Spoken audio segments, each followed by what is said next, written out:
I have been married with my husband for 3 years and Haven been dating for a little over 5. My husband has this friend Mary. They've known each other since they were in high school and she's considered one of the boys, if you may. That basically means she's always invited to all the fishing trips and stuff, which I don't mind at all. I trust my husband. Well, my problems with Mary started when she first found out I'm half Romanian. It started kinda innocently, with her asking me to say certain words, teach her some insults etc., which didn't necessarily bother me. But it usually put me on the spot whenever we were out with my husband's group of friends. It only escalated to her Googling stuff about Romania and asking me, are you a vampire? Do you bite your husband by the neck? To, are you a gypsy? I bet you've got some of that gypsy blood in you, which is just blatantly racist. Last week, me and my husband organized a mini barbecue with our friends and Mary was invited by my husband despite me telling him she makes me uncomfortable. He said he had talked to her about her remarks and she's been understanding, so it's unlikely she'll say something this time. It was midnight and there were about 4 of us left and I accidentally spilled some red wine on Mary's jeans when I tripped over a carpet. All hell broke loose. Mary started saying that I'm a witch and I'm trying to ruin her life and this whole thing is part of my ritual and I'm just a immigrant gypsy trying to ruin my husband's life and I've poisoned my husband against her. I started crying and profusely apologizing. When she wouldn't drop it, I kicked her out and banned her from ever coming to my house again. My husband insists that Mary was just drunk and talking nonsense and he would talk to her. He also told me I'm way too sensitive about my heritage and I'm an a-hole for banning her. Mary has since given me a half-hearted apology, but I'm still not okay with her. I guess this is the update some of you wanted. Sorry, I'm still a mess and ick how coherent I am. We've talked. He admitted to being in and out of an affair with Mary in the first 2 years of our relationship and she wanted to win him back, I guess. I called my mom to come help me pack some stuff and him out. That's it. Mary can have him. I've been gaslit for years and it took a Reddit post to realize. Oh, the irony. Thank you, Reddit. A lot of people seemed suspicious of Mary and my husband's friendship / relationship etc. and have asked if I ever suspected anything. No, I didn't. Me and my husband had, or I thought we had, a very strong relationship, based on communication and honesty. Guess it only applied to me. Also, Mary is very close with all the boys in the said friendship group. The other wives raised concerns in the past, but they've all been shut down by the boys in the group or by Mary herself. I guess I always respected their friendship group because they were very close for so long and it felt unfair to change that because of me. As far as I'm aware, the other wives feel the same. Plus Mary has been in a relationship for about 2 years and always claimed she's focusing on her career.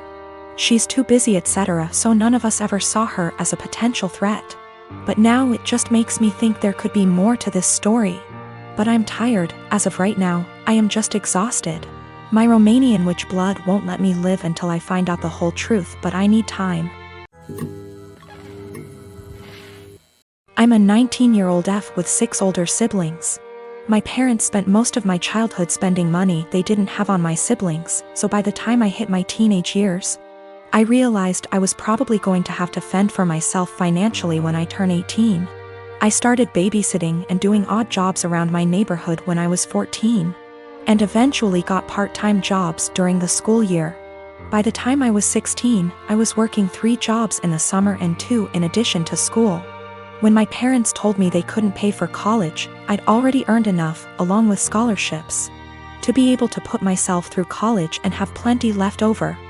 I've continued to work during the school year, and have been able to make money during quarantine by tutoring online.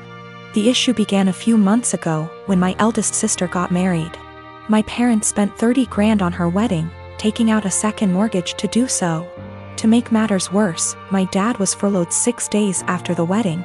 They'd effectively dug themselves into a hole they couldn't get out of. 2 weeks ago, my mom texted me for the first time since the wedding. She didn't say hi, ask how I was, or make any small talk. She just said, "Your dad and I need a favor. When can we call you?" I'd expected this. None of my elder siblings are doing well financially, and they've exhausted all other loan options, both from family and the bank.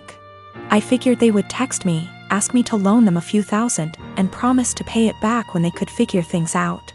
I was absolutely willing to pitch in a few thousand, and had even considered giving them some of my tutoring jobs so they could make some extra cash. I was not, however, expecting them to demand I give them all the money, close to $40,000. I'd made from the ages of 14 to 18. The exact statement my mom had made was, "You made that money under our roof. We were the ones who allowed you to work, so you only have it because of us anyway. We bought you food and clothes for 18 years. That money is only a fraction of what you owe us," and so on. I said that food, clothes, and shelter were the very minimum. It's what they signed up for when they chose to become parents. I didn't ask for any of it, etc. They responded by telling me that if it wasn't for them, I wouldn't have the life I have today. I said they were being ridiculous, and hung up. Since that day, both, along with two of my siblings, have continuously hounded me about giving them what is rightfully theirs. My siblings, who have never been asked to give them money, are still professing that it's my job as their kid to take care of them. I told them they wouldn't see a cent of my hard-earned money, and have no right to make such a request. I'm torn. I feel awful for refusing to help them out, but on the other hand, this was their fault. I feel I shouldn't be responsible for fixing their mess. I am a 36-year-old male. My wife passed away 2 years ago. I have an 11-year-old son named Sean. I'm doing okay, with money. I have a stable income and support system. I have a friend named Kate. We've been together since we were kids. She's like a sister to me, although she tends to boss me around. She's introduced me to her female friends, hoping that I'll settle down again. I told her I have other priorities and I'm required to focus on Sean and his health. He's diabetes. Kate thinks there's something wrong with me, but not everyone's circumstance is the same. I started noticing a pattern in her behavior after she introduced me to a friend of hers. She'd tell me to leave Sean at home when we hang out and meet her friends. She'd tell me to take down any pictures that have my son and wife in it because ladies will assume that I'm a single dad or still married, and that'd limit my chances in dating. I told her to knock it off, and she said that she was looking out for my social life, saying I'm ruining it and exhausting myself. I stopped talking to her for days. Then I decided to let it go.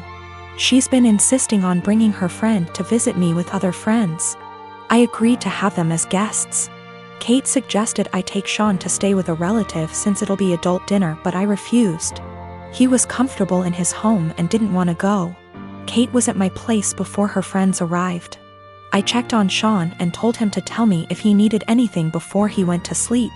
At 12:30, while I was sitting and just starting to chat with Kate's friend, while Kate kept blinking at me with a smirk on her face, I got a text message from Sean telling me he wanted to use the bathroom, but the door handle was stuck and he couldn't open the door. I went upstairs to check. Kate followed me. I found that the door was actually locked. I was confused. I asked Sean and he said he didn't lock it. I started looking for the key. That's when Kate quietly handed it to me, saying she took it. I was stunned. I opened the door for Sean, then I asked her why she locked the door. She said that lied to her friend about me not having kids, and didn't want her to see Sean. She said it was no big deal since he was sleeping, but I was furious. I started yelling at her as she kept shushing me. Everyone started leaving after I yelled at Kate and cussed her out for doing this. She blew up after her friend left and said I was an idiot cause most people don't mention kids until after months into dating, and that I didn't deserve her help to move on when she thought I was a decent, sane person. I called her stupid and told her to get out of my house. She told me to wallow in my misery and left. Then her friends kept blaming me for making a scene and treating Kate like that, especially since she cooked dinner and helped a lot. My husband Nick was married to his first wife Vanessa for 5 years, and they had 2 amazing kids, Luke and Lila.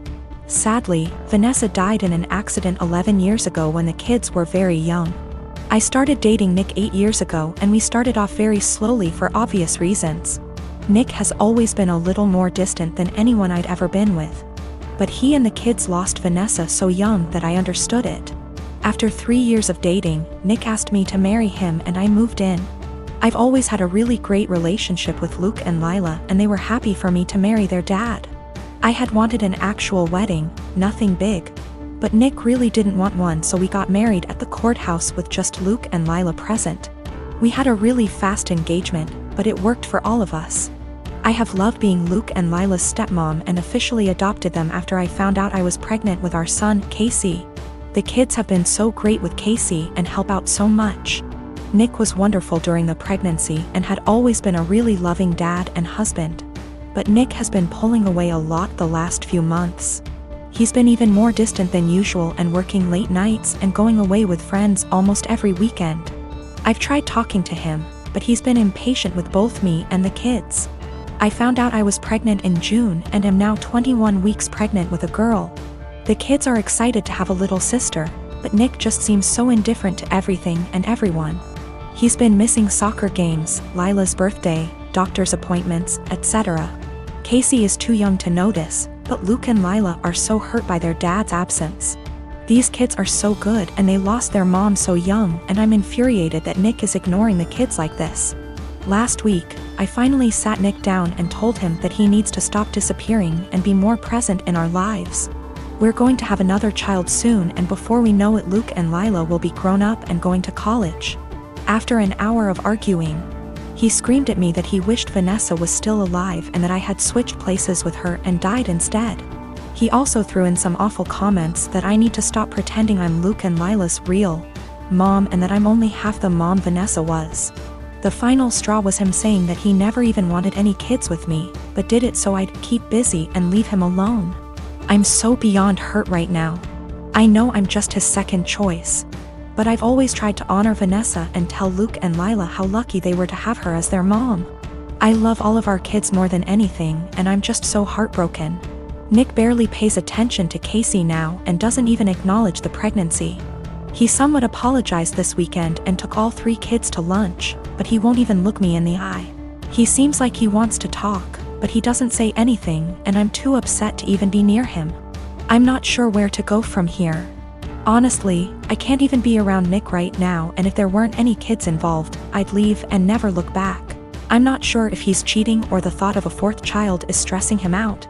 But I'm devastated and not sure how or why I should save this marriage, besides doing it for the kids.